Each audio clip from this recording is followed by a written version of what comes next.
So Donald Trump obviously had a pretty significant victory this past weekend in South Carolina, beat Nikki Haley on her home turf. It's all downhill from here for his campaign, right?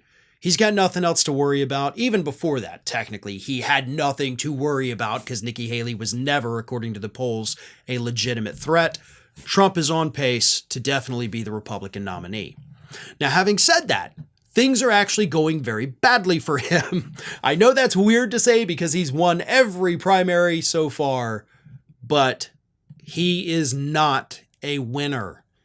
Because when you look behind the facade, when you look past the results in these primaries, Trump is in a lot of trouble for two reasons. The first and most obvious reason that Donald Trump is having a lot of problems is the fact that he's basically out of money. Financially speaking, Donald Trump is almost bankrupting both of his super PACs, the Save America Political Action Committee and the Make America Great Again Incorporated Political Action Committee. Those PACs have paid over $100 million in just Donald Trump's legal fees. That is money that is supposed to be used for TV ads, paying to send him around the country to hold these rallies. More on that in a moment. But instead, it's going to people like Alina Habba, who just, darn it, keep on losing for him.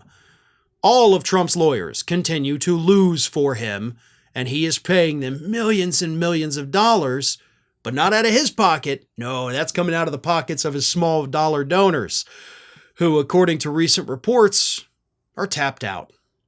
The amount of money that Donald Trump is receiving from those small dollar donors, who made up the bulk of his donors, is dwindling, and it's dwindling fast.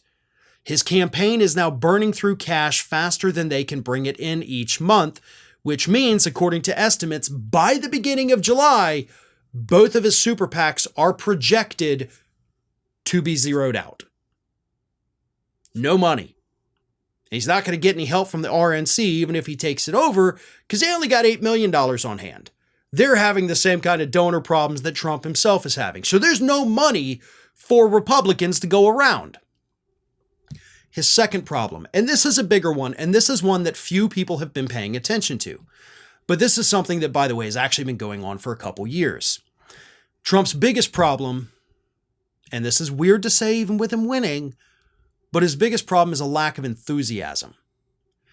Here's what I mean by this. When we look at his results in the Iowa caucus, right? Huge victory for Donald Trump in the first contest in Iowa. Record low turnout in that Iowa caucus. The primaries that have taken place since then, also low turnout. Not necessarily historically low, but lower than average. So Republicans, they're showing up and they're voting for Trump, but fewer of them are showing up at all. There is a significant lack of enthusiasm. Now, maybe that's due to the fact that most Republicans look at this and they say, oh, well, Trump's going to win anyway. I don't need to go. I'm not going to waste my time. He's got this. I'm not worried. Maybe. Or we can take more evidence from his rallies. What's been happening at his rallies for the last several years, folks? I've been talking about it both here and over at Fair and Balanced. People are leaving. They're leaving 10, 15 minutes after he starts speaking. Even if he's going to speak for 2 hours, they hear 10 minutes of it. They start heading for the exits. We've seen the video clips. I've shown the video clips. People are sick and tired of it. They don't want to hear Donald Trump get up on stage and throw himself a 2-hour pity party, whining about the 2020 election or rambling like an incoherent lunatic. They're tired of it. But it's not just the people leaving. He's also getting smaller and smaller crowds showing up at all. At his recent event on Thursday evening, more than 300 chairs, empty chairs, had to be removed before Trump would take the stage. They didn't want him looking out over at all these empty chairs, so the organizers frantically went out there, moved all the empty chairs, kind of shoved everybody together to make it look packed. And that's not the first time that's happened this year. The empty chairs are becoming a problem. People are not showing up to listen to this guy. So they're not giving him money. They're not coming out to see him. And they're not necessarily coming out to vote for him in large numbers. So you look at all that data And you tell me that Biden's the one in trouble. No, all signs point to Donald Trump having a very serious problem that could definitely destroy his chances in the general election. Our sponsor today is Uplift Desk, creators of office furniture designed to help you work better and live healthier. If you sit all day long while you work and you've never tried a desk that can transition between sitting and standing, it's an absolute game changer. Studies have shown that using a standing desk can increase your energy, improve your mood and focus, boost productivity, and even lower your risk of disease. Build your dream desk by choosing from over 100 desktop choices and hundreds of desk accessories. And if you're planning on making the move this year to a desk that can transition between sitting and standing, then Uplift is the brand to pick. The Uplift standing desk has been chosen as Wirecutter's best standing desk for the past 4 years. You can choose 3 free desk accessories with the purchase of your standing desk.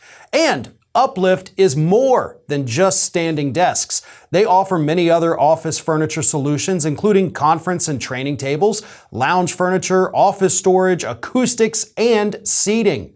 They let you build your custom dream desk by choosing from over 100 desktop choices and hundreds of accessories. The possibilities really are endless, and the products are absolutely top of the line. They also have free shipping and free returns with free shipping and an industry-leading 15-year warranty. Now, I recently made the switch to Uplift for my home studio, and I absolutely love it. It gives me the freedom to record while sitting down and then stand up when I'm off camera to avoid staying in the same position for too long. I also got a few file cabinets that match the desk to store all of my extra equipment so that my office is less cluttered and more functional. And being able to transition between sitting and standing gives me a whole new way to present videos if I choose to do so. And it really is as simple as pressing a button to make the desk go up or down. My Uplift desk is sturdy, and assembly was a breeze. My wife and I were able to assemble the desk and filing cabinets in no time at all. So if you're ready to make the switch to a desk that can transition between sitting and standing, head to upliftdesk.com/ROF and use code ROF at checkout to get 5% off your order. That's upliftdesk.com/ROF, or click the link in the video description below and use the code ROF at checkout to get 5% off your order.